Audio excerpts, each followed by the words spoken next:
पित्रे ब्रह्मोपदेष्ट्रे मे गुरवे दैवताय च प्राप्याय प्रापकायास्तु नमः श्रीनिधये नमः। नमो वेंकटेशाय वेंकटतुरैवार्क्कु नमः। அன்பர்களே வணக்கம்.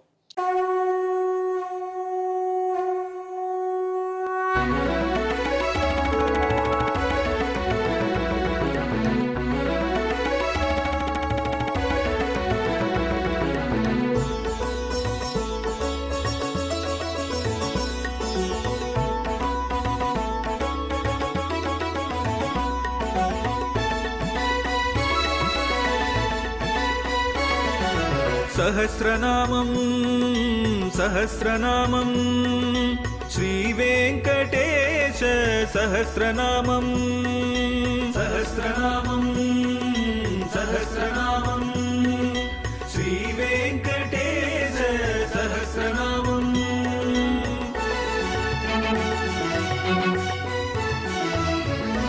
உலகில் கலிவினை தோஷம் அகற்றும் நாமம் சஹஸ்ரநாமம்.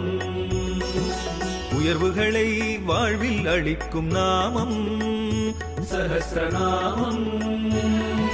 திருமலையில் தினம் அர்ச்சனை நடைபெறும் நாமம் சஹஸ்ரநாமம்.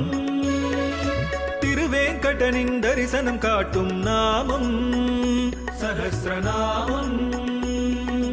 सहस्रनामं सहस्रनामं श्रीवेङ्कटेश सहस्रनामं सहस्रनामं सहस्रनामं श्रीवेङ्कटेश सहस्रनामम्.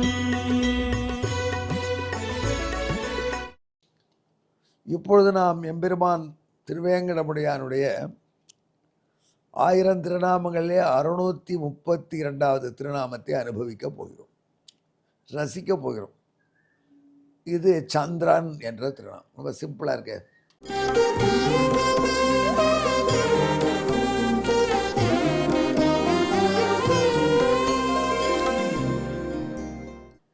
சந்திரன் ஒரு திருநாமம் பகவான். ஏன்னா சந்திரன்னா வானத்தில் தெரிகிற சந்திரன், நவகிரகத்தில் ஒன்றும். சந்திரன் என்று எம்பெருமானுக்கே திருநாமம். நவகிரக நாயகன்கள்லாம் வணங்கக்கூடிய நாயகனுக்குன்னு கேட்டால் இவன் தான் உண்மையிலே சந்திரன். இந்த சந்திரன் இப்போ நாம் சொல்கிற ஆள் இவருடைய அனுகிரகத்தினால சந்திரனானோம். எனக்கு புரியலையே.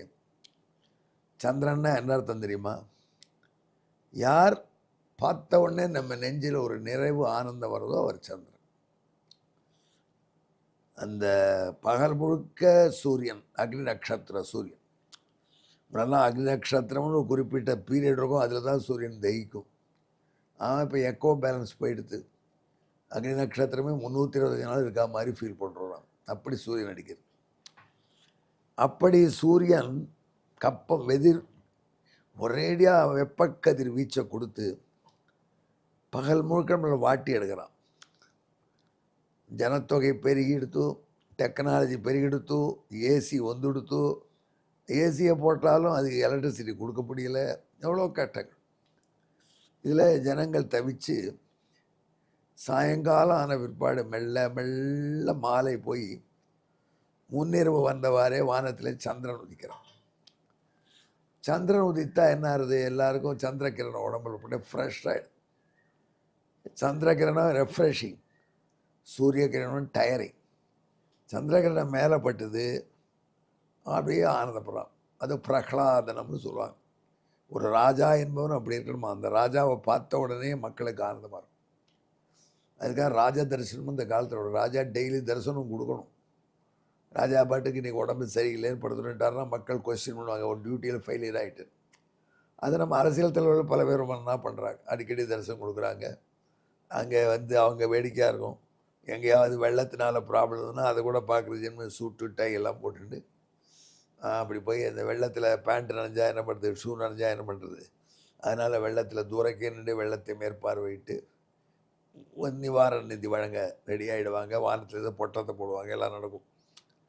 இந்த சந்திரன் எப்படி நெஞ்சை ஆக்கர்ஷணம் பண்ணி கவர்ந்து சந்தோஷப்படுத்துகிறானோ அந்த மாதிரி அரசன் மக்களை தரிசனத்தில் சந்தோஷப்படுத்தும். ராமபிரானை பார்க்க பரதன் வரான். ராமன் அசியூம் பண்ணிக்கிறார் பரதனுக்கு பட்டாபிஷேகம் ஆகிடுத்து, பட்டாபிஷேகம் அண்ணன்கிட்ட ஆசிகள் வாங்கி கொண்டு போவதற்காக காட்டுக்கு வந்திருக்கான்னு அவருடைய கற்பனையாக அவர் நினைக்கிறார். தங்கள் அப்பா தான் போனவுடனே உயிர் விட்டுருவார்னு தெரியும் அவருக்கு. இருந்தாலும் பரதனுக்கு அரசு கொடுத்துருப்பார் அப்படின்னு பரதனுடைய பெரிய சேனை வந்த பொழுதும் பரதன் முன்னாடி வந்து நிற்க அவனை பார்க்கிற அவனும் பீதாம்பரம் கட்டிக்கலை, ராஜமுகுட்டம் வச்சுக்கலை. அவன் இருப்பில் மர உரி இவர் மாதிரி கட்டின்னு இருக்கான்.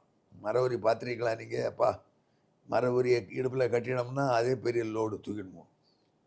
அப்படி நாங்கள் கொடுத்துட்டாங்க. கேரளாவில் கேட்ட மர உரி எப்படி இருக்குது பார்க்கணும், சும்மா இருக்க வேண்டியதானே. ராமாயணம் சொல்லிட்டு இதோ பாருங்க சுவாமி மர உரின்னு கொடுத்தான், ராமா சீத்தை எல்லாம் எப்படி தான் கட்டிட்டு அந்த மர உரியுடைய மோசமாக ஒன்று இருக்குன்னா அதனை கதர் அப்படின்னா கதரை கட்டி பாருங்க இன்னும் கஷ்டமாக. இப்போ கதரை ரொம்ப மக்களாக பண்ணிட்டாங்க, மிக்ஸ் பண்ணி ஃபைபர் பண்ணி கதரை கூட ரொம்ப இது கொடுத்துட்டாங்க. ஒரு காலத்தில் கதரை கட்டிக்கிறதுனா கொஞ்சம் கஷ்டமான காரியம். அவங்க மோட்டாவாக இருக்கும், நைஸாக இருக்காது, அப்படிப்பட்ட ஆடைகள். ஆனால் அந்த ராமச்சந்திரமூர்த்தி பரதனை பார்த்து அவன் ராஜா கோலத்தில் இல்லாத போனாலும் கூட அவனை ராஜா என்பதாக தான் அசியூம் பண்ணிட்டு, பரதா ராஜ்யத்தை சரியாக ஆளுகிறாயா, ஒரு ராஜா செய்ய வேண்டிய டியூட்டியெல்லாம் செய்யறாரு சரமாரியாக கேள்வி எடுக்கிற. வந்தவனை பார்த்து காஃபி சாப்பிட்றியா டிஃபன் சாப்பிட்றியான்னு தான் கேட்கணும். எதுவும் ஊரில் எதுனா டூர் போனையா, ஆஃபீஸ் வந்து என்ன வச்சு டூரில் அந்த போகிற ராஜஸ்தான் பண்ணுறீங்க, ராஜஸ்தானில் குழந்தைக்கு ட்ரெஸ் வாங்கிடலாம் அப்படியே தான் கேட்கணும்.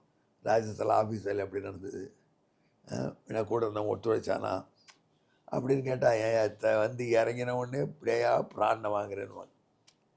அந்த மாதிரி பரதனை பிடிச்சி கேள்வியாக கேட்குற, பரதா நீ மட்டும் தனியாக டெசிஷன் எடுக்கிறியா, 4-5 எக்ஸ்பர்ட்டை கூட வச்சுட்டு டெசிஷன் எடுக்கிறியா, நீ குற்றம் இல்லாதவனை குற்றம் சாட்டாமல் இருக்கியா, மக்களுக்கு வேர்வை உழவதற்கு முன்னாடி சம்பளம் கொடுக்குறியா. அவன் ராஜாவே இல்லை இன்னும். இவர் பாட்டுக்கு 75 ஸ்லோகத்துக்கு மேலே சர மாதிரியாக கேள்வி கேட்குறார். இதை பார்த்து வெள்ளைக்காரன் சொல்கிறான், இந்த ராமாயணத்தில் இது கொஞ்சம் யாரும் இழுத்து விட்டாங்க, அந்த சந்தர்ப்பத்தில் அந்த சூழ்நிலை இவ்வளோ கேள்வி கேட்க முடியுமா? நியாயமாக அப்பா எப்படி இருக்காரு கேட்ட சிம்பிள், அதுக்கு வேலை முடிஞ்சிடும் அவ்வளோதானே. ராஜ்யத்தின் எப்படி ஆளுகிறாருன்னு கேட்கணுமா?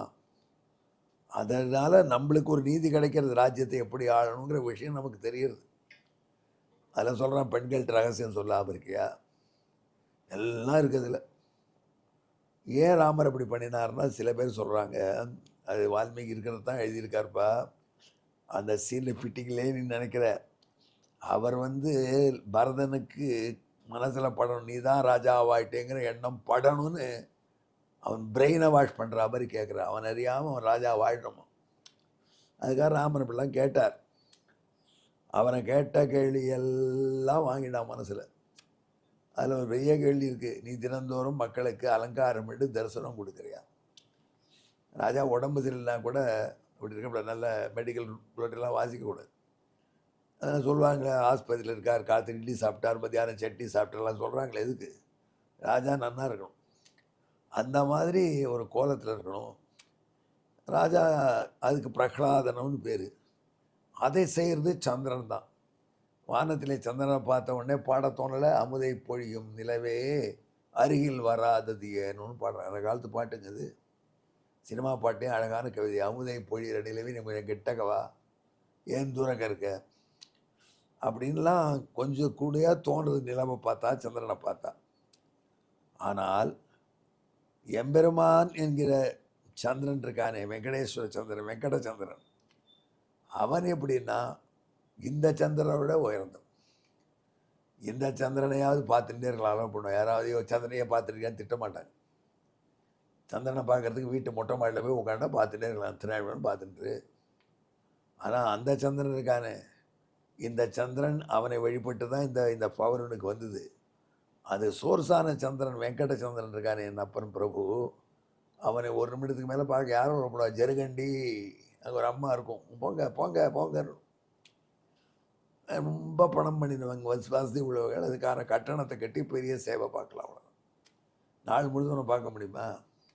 ராத்திரி முழுக்க சந்திரன் இருந்தால் பார்க்கலாமே.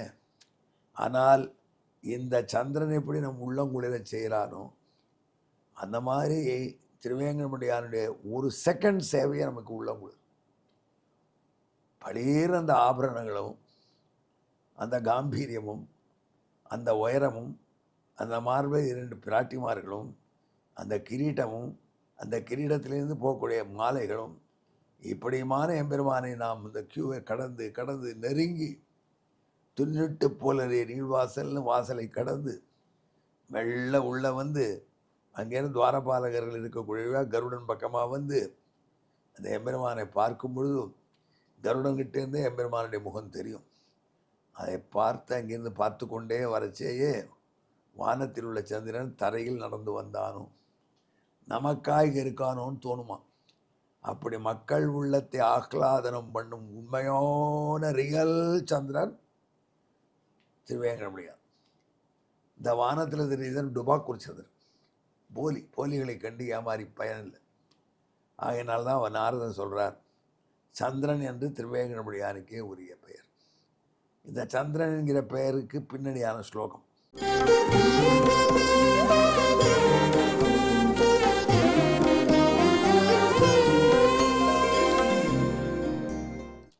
ஆஹ்லாதனம் யக்குருதே யத்னதானாம் சச்சந்தயன் சந்திர இதி தஸ்யாத் கிருதிஸ்திதச்சந்தயதி பக்தான் தஸ்மாத்தி சந்திரோ ரசைலநாதகா.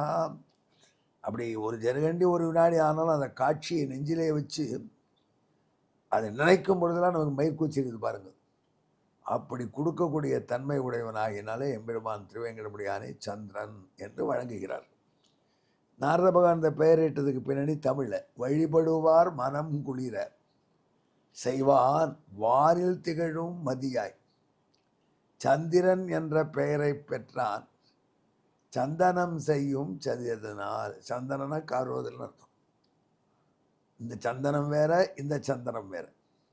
கவருவதல் நெஞ்சை கவருவதனால், நெஞ்சை கவர்ந்ததுக்கு நிம்மதி அளிப்பதனால் குளிரறிவி வேங்கடவனை ஒரு அழகான சந்திரனாக நாம் புரிந்து கொள்கிறோம். எங்கே இன்னொருத்தரும் கூட கலந்து ஜெபியுங்கள். சந்திராய நமஹா. நன்றி, வணக்கம்.